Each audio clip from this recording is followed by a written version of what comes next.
Vidyasri Subramaniam thought for the day. நான் வந்து ரீசெண்டாக ஒருத்தவங்களை பார்த்தேன். எனக்கு ரொம்ப வித்தியாசமாக இருந்துச்சு. இந்த கொரோனா டைமில் நிறையா பேர் என்னென்னா ரொம்ப வெக்ஸ் ஆயிட்டாங்க. என்ன மாதிரி விஷயத்தில் வெக்ஸ் ஆயிட்டாங்க அப்படின்னு பார்த்தீங்கன்னா, வீட்டில் இருக்கிற குழந்தைங்கள எப்படி சமாளிக்கிறது, எந்நேரம் பார்த்தாலும் வீட்டில் இருந்துகிட்டே இருக்காங்க. எனக்கு கொஞ்சம் கூட மூச்சு விடுறதுக்கே டைமே இல்லை. நான் சமைக்கிறதா அவங்கள பார்க்குறதா, இதில் ஆன்லைன் கிளாஸஸ் வேறு இருக்கும். அந்த ஆன்லைன் கிளாஸஸ்க்கு என்னோடய ஃபோனை கொடுக்கணும், என்னால் சமாளிக்கவே முடியல அப்படின்னு சொல்லிட்டு நிறையா பேர் புலம்பிகிட்டே இருந்தாங்க. அப்புறம் சிலவங்க நான் பார்த்தேன்.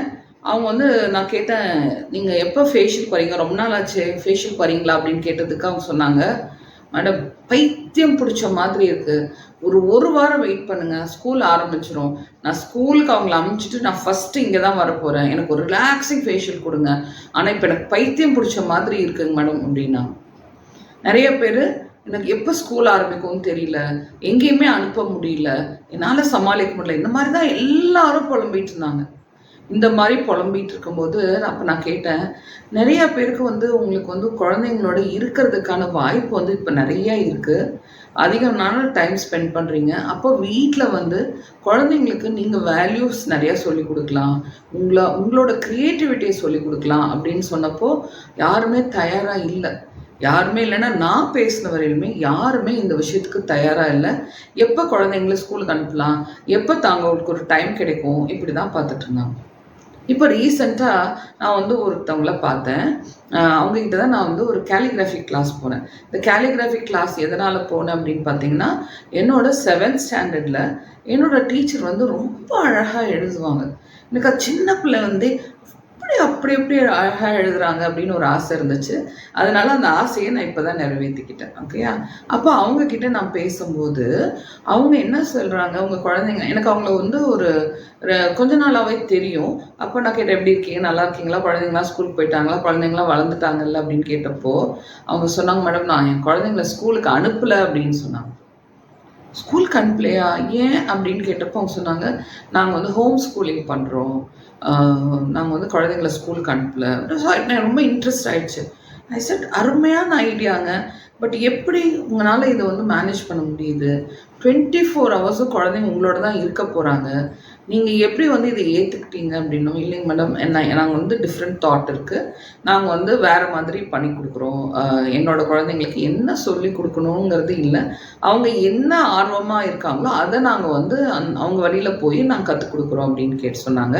அப்போ நான் கேட்டேன், எப்படிங்க உங்களுக்கு என்னதான் இருந்தாலும் அவங்க சொசைட்டிக்கு நாளைக்கு வரும்போது அவங்களுக்கு ஒரு 10th ஸ்டாண்டர்ட் சர்டிஃபிகேட் இருக்கணும், 12th ஸ்டாண்டர்ட் சர்டிஃபிகேட் இருக்கணும், இந்த பாசிங் க்ரைட்டீரியாலாம் இருக்கும், at par with the syllabus இருக்கா? ஆமாங்க மேம், ஹோம் ஸ்கூலிங்னே ஒரு கான்செப்ட் இருக்குது, அதில் சென்ட்ரல் கவர்மெண்ட் சில நார்ம்ஸ் எல்லாம் கொடுத்துருக்காங்க, அதை நாங்கள் ஃபாலோ பண்ணி அதெல்லாம் எங்கள் குழந்தைங்களுக்கு தெரிகிற மாதிரி பார்த்துக்குறோம் அப்படின்னு சொன்னாங்க.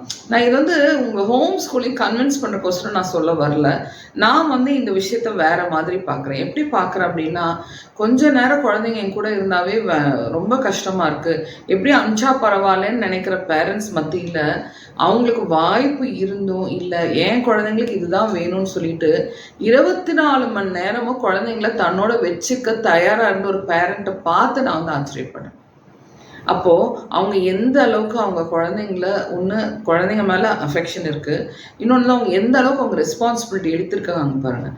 அப்போது என்னென்னா, அவங்க வீட்டில் குழந்தைங்கள வளர்க்குறது மட்டும் இல்லாமல் அவங்களும் வீட்டில் சமைக்கணும், அவங்களும் வீட்டில் மேனேஜ் பண்ணணும், ஹவுஸ் ஹோல்டு அதையும் பார்க்கணும், ப்ளஸ் அவங்க சில விஷயங்கள் சொல்லி கொடுத்துட்ருக்காங்க, அதுக்கும் அவங்க டைம் ஸ்பெண்ட் பண்ணணும்.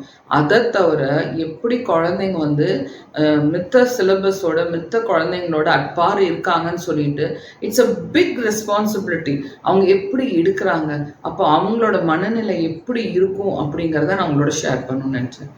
ஸோ என்ன சொல்ல வரேன் அப்படின்னு பார்த்தீங்கன்னா, நிறையா பேர் ஸ்கூல் தான் எல்லாமே குழந்தைங்களுக்கு சொல்லிக் கொடுக்கணும், இட்ஸ் ஸ்கூல்ஸ் ரெஸ்பான்சிபிலிட்டி, என் குழந்தைக்கு எழுத தெரியலையா அந்த ஸ்கூல் தான் காரணம், என் குழந்தைக்கு படிக்க தெரியலையா அது ஸ்கூல் தான் காரணம்னு சொல்லிட்டு நம்ம எல்லாருமே, ஈவன் நானும் சேர்த்து தான், குழந்தைங்க வளர்றது ஸ்கூலோட அட்மாஸ்பியர் நினச்சிட்டு நம்ம இருக்கோம். ஆக்சுவலி அப்படி இல்லை. ஸ்கூல் ஒரு பார்ட் செய்வாங்க. ஏன் அப்படின்னா அவங்களுக்கு ஒரு சிலபஸ் இருக்கும், அவங்களுக்கு ஒரு ஸ்ட்ரக்சர் இருக்கும். ஸ்கூலுக்கு போகிறது நல்ல விஷயம் தான், ஏன்னா சோஷியலைசிங் வந்து ரொம்ப நல்லாயிருக்கும். 10 குழந்தைங்களோட வளருவாங்க. போட்டி, காம்படிஷன், கம்பேரிசன், இந்த மாதிரியான மென்டலாக அவங்க வந்து ரெடி ஆகிக்குவாங்க. பல விஷயங்கள், பல அட்வான்டேஜ் இருந்தாலுமே நம்ம வீட்டில் அவங்களுக்கு வேற விஷயங்கள் சொல்லி தரணும். ஃபார் எக்ஸாம்பிள் இமோஷனல் இன்டெலிஜென்ஸ் சொல்லி தரணும். இமோஷ்னலாக எப்படி வந்து அவங்க அவங்க வந்து இமோஷனல் இன்டெலிஜென்ஸ் மட்டும் இல்லாமல் கம்பேஷனட்டாக எப்படி இருக்குன்னு சொல்லி தரணும். 10 குழந்தைங்களோட இருக்கும்போது அவங்க வந்து அட்ஜஸ்ட் பண்ணி கற்றுக்குவாங்க, அட்ஜஸ்ட் பண்ணாமல் கற்றுக்குவாங்க. அந்த மாதிரி பல விஷயங்கள் இருந்தாலுமே சில வேல்யூ பேஸ்ட் எஜுகேஷன் அது நம்ம வீட்டில் இருந்தால் வரும். இப்போ எங்கள் வீட்டில் வந்து சில வேல்யூஸ் இருக்கும், மித்தவங்க வீட்டில் சில வேல்யூஸ் இருக்கும்.